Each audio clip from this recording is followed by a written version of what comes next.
திரு ஜென்ராம், ஈரோட எப்படி பார்க்குறீங்க? இது ஒரு இடைத்தேர்தல், அதை வந்து பொது தேர்தலோடு ஒப்பிடக்கூடாதுங்கிறது பொதுவான ஒரு பார்வை முன்வைக்கப்படும். இந்த தேர்தல் முடிவுகளை எப்படி பார்க்க வேண்டியிருக்கும்? பொதுவாக இடைத்தேர்தலுக்கும் பொது தேர்தலுக்கும் ரிலேஷன்ஷிப் இருக்குமா அப்படின்னு கேட்டால் பொதுவாக பார்க்கும்போது இருக்கணும்னு அவசியம் இல்லைங்கிறது தான் என்னுடைய கருத்தாகவும் இருக்குது.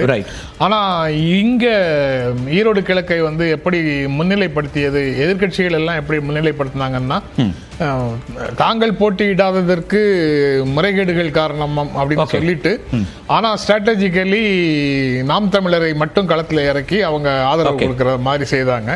ஆதரவுங்கிறத அவங்க வெளிப்படையாக அறிவிக்கவில்லை, ஆனா திமுகவுக்கு எதிரான சக்திகள் எல்லாமே இவங்களுக்கு பின்னால இருந்தது அப்படிங்கிறது வெளிப்படையான விஷயம். அதுல ஒரு 20-25% வாக்குகளை நாம் தமிழர் பெற்றார் என்றால் அதை ஒட்டி 2026க்கான உத்திகளை வகுத்துக் கொள்ளலாம் அப்படின்னு இதை வந்து ஒரு டெஸ்ட் ராட் மாதிரி பார்த்தாங்க. அதுல அவங்க விரும்பிய முடிவுகளை அந்த மக்கள் கொடுக்கல அப்படிங்கிறது இந்த இதுல இருந்து தெரியுது.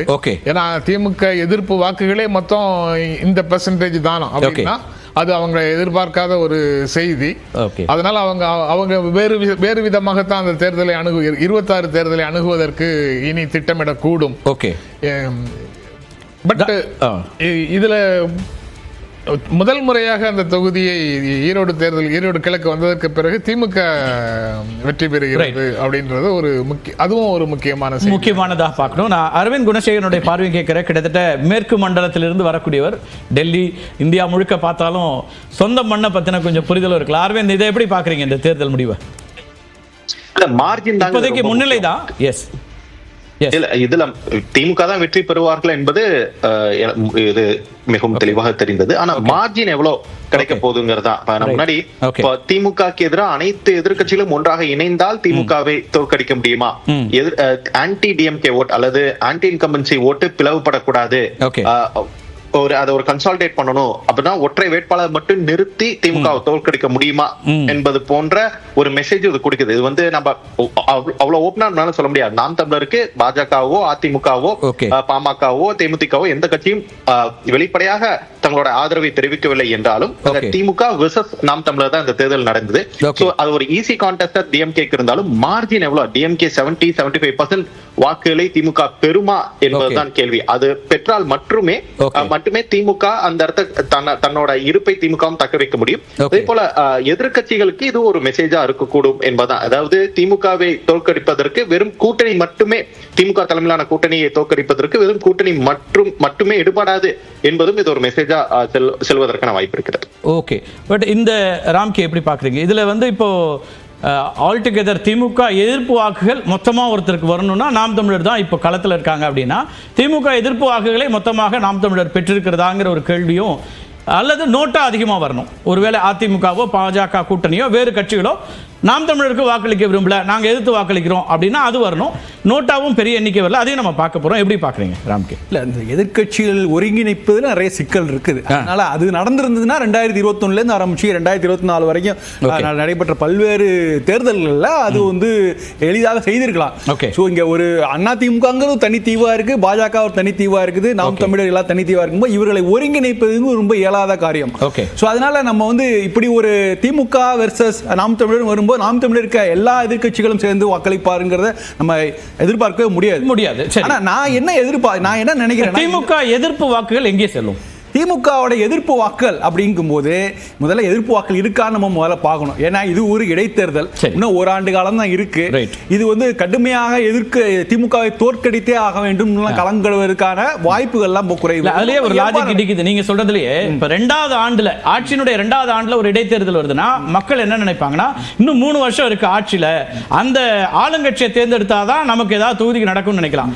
ஓராண்டுக்கு குறைவா இருக்கும் போது இதை ஒரு திமுகவுக்கு அல்லது ஆளுங்கட்சிக்கு சொல்லக்கூடிய ஒரு செய்தியாக கூட அவங்க போடலாம். ஆன்டி டிஎம்கே அப்படின்னு ஒரு மனநிலை இருக்காங்க, ஆட்சிக்கு எதிராக இருக்காங்க அப்படின்னா குறைஞ்சபட்சமா சிம்பாலிக்கான வரணும் இல்லையா? அப்படி வந்திருக்கா நான் கேட்கிறேன். இந்த தொகுதியை பொறுத்த வரைக்கும் பாத்தீங்கன்னா அந்த ஆன்டி இன்கம்பன்சின்னு 2 அம்சங்கள் சொல்லப்பட்டு சார். ஆன்டி இன்கம்பன்சி மட்டும் இல்ல, ஆன்டி பெரியார் ரெண்டும் முன்வைக்கப்பட்ட ஆன்டி பிரேக் வர இந்த தொகுதியை மட்டும் பாருங்களா, 3 ஆண்டுகள் 4 ஆண்டுகளை 2-3 முறை தேர்தல் சந்திக்குது. இப்ப நீங்க வந்து ஒரு திமுக எதிரான ஒரு உணர்வு வரணும் என்ன பண்ணா, ஆல்ரெடி எக்ஸிஸ்டிங் எம்எல்ஏ வந்து திமுக காரரா இருந்திருக்கணும். அதற்கு முன்னாடி இருந்தவர் யாருமே அது திமுக ஆட்கள் கிடையாது, எல்லாமே காங்கிரஸ் கூட்டணிக்காக ஒதுக்கப்பட்ட தொகுதி. ஆக்சுவலா இப்ப முதல் முறையாக திமுக தான் வருது. சோ ஒவ்வொரு, அதாவது இந்த தொகுதியுடைய ரெக்கார்ட் எடுத்து பாத்தீங்கன்னா 2011 அறிமுகப்படுத்தப்பட்ட தொகுதி தொடர்ந்து வந்து பிரதான கட்சிகளே இல்லாம காங்கிரஸ் போன்ற கட்சிகள் தான் வந்திருக்காங்க. சோ அதனால வந்து இப்ப நீங்க தொகுதி மக்கள் வந்து ஒவ்வொரு முறையும் வேட்பாளர் நிறுத்தும் போது இவர் ஏதாவது செய்திருவார் அப்படிங்கிற ஒரு எதிர்பார்ப்புல வாக்களிக்க, இவர் வெற்றி பெறவே கூடாது அப்படிங்கிற மனநிலையில வாழ்க்கை கிடையாது. சோ மோரோவர் இந்த இடைத்தேர்தல் ஓராண்டு காலம் இருக்கும்போது இவர் வந்துடக்கூடாது அப்படின்னு யாரும் வாக்களிக்க மாட்டாங்க. சோ இயல்பாக சந்திரகுமார் வந்து ரொம்ப அறிமுகமானவர். அவர் சென்ற இடைத்தேர்தலையும் அவருக்கு சமூக பின்னணி இருக்கு, பல கட்சிகள் இருந்திருக்காரு, அந்த அனுபவம் எல்லாம் கை கொடுக்குது. சோ அவருக்கு எதிரான ஒரு மனநிலை அப்படிங்கிறது வாய்ப்பு இல்ல. சோ அந்த இடத்தில் தான் நம்ம இந்த தேர்தல் இந்த தொகுதியை மட்டும் பார்க்கணும். சோ இங்க ஆன்டி இன்கம்பன்சிங்கிற ஃபேக்டர் கிடையாது. சோ அப்ப அது எடுபடாது. இப்ப வந்து இங்க என்ன இந்த பேசுபொருள் என்னன்னா, சீமானுக்கு ஆதரவா எதிர்ப்பு வாக்குகளா, அவ்வளவுதான் பார்க்க முடியும். சோ இவர் பேசப்பட்ட விஷயங்கள் அது ஒரு பெரியார் பற்றின விஷயங்கள் மட்டும் இல்ல, நிறைய விஷயங்கள் மற்ற அரசியல் கட்சிகள் பேச தயங்குகிற விஷயம் கூட சொல்றாரு. 100 நாள் வேலைவாய்ப்பு திட்டத்தை மிகப்பெரிய விமர்சனத்தை ஏற்படுத்துறாரு. 100 நாள் வேலைவாய்ப்பு திட்டம் என்ன பலன், அதனால என்ன கிடைச்சது உங்களுக்கு, மரம் நட்டிங்களா, இது பண்ணி அவர் ரொம்ப இயல்பா பாமர மக்கள் விஷயங்களை அப்படியே கொண்டு போய் பேசுற மாதிரி தான் பேசுறாரு. தகவலுக்கு முதல் சுற்று முடிவுல 264 வாக்குகள் நோட்டாவுக்கு போயிருக்குது. வழக்கமா இருக்கக்கூடியதாகத்தான் இருக்கும்னு நினைக்கிறேன். முதல் சுற்றுல இது வந்து 3 சுற்றுல இல்ல, நோட்டாவை பொறுத்த வரைக்கும் முதல் சுற்றுல 264 வாக்குகள். சரி, இப்ப சொல்லுங்க, நீங்க தொடர்ந்து. இப்ப நீங்க வந்து 100 நாள் வேலைவாய்ப்பு திட்டத்தினால என்ன பலன் அப்படிங்கிற மக்கள் யோசிக்க ஆரம்பிக்கிறாங்கல்ல. இப்ப நீங்க இதே டெல்லியில கம்பேர் பண்ணுங்களேன். அந்த ஆம் ஆத்மியோட பெரிய தவறு என்னன்னா, ஒரு கேபிட்டல் எக்ஸ்பெண்டிச்சருக்கு பெரிய போதிய கவனமே செலவு செய்யவே இல்லை. அவங்க பெரும்பாலும் எல்லா ஃபண்டையும் வந்து செலவுகளுக்கு தான் பண்ணிட்டு இருந்தாங்க. சோ இந்த இடத்தை தான் அவரும் சீமானு கேள்வி எழுப்புறாரு. ரொம்ப பாமர மக்களுக்கு புரியுற மாதிரி 100 நாள் வேலைவாய்ப்பு என்ன பலன் அப்படின்னு கேட்கிறாரு. இதை கேட்கறதுக்கு எல்லா அரசியல் கட்சி தான், இது ஆளுங்கட்சி பாஜக காங்கிரஸ் எந்த தரப்புமே கேட்கறது. திரு ஆச்சாரி எப்படி பாக்குறீங்க? ஒரு நல்ல வாய்ப்பை பாஜக, தமிழ்நாடு பாஜக இழந்திருக்கிறதா?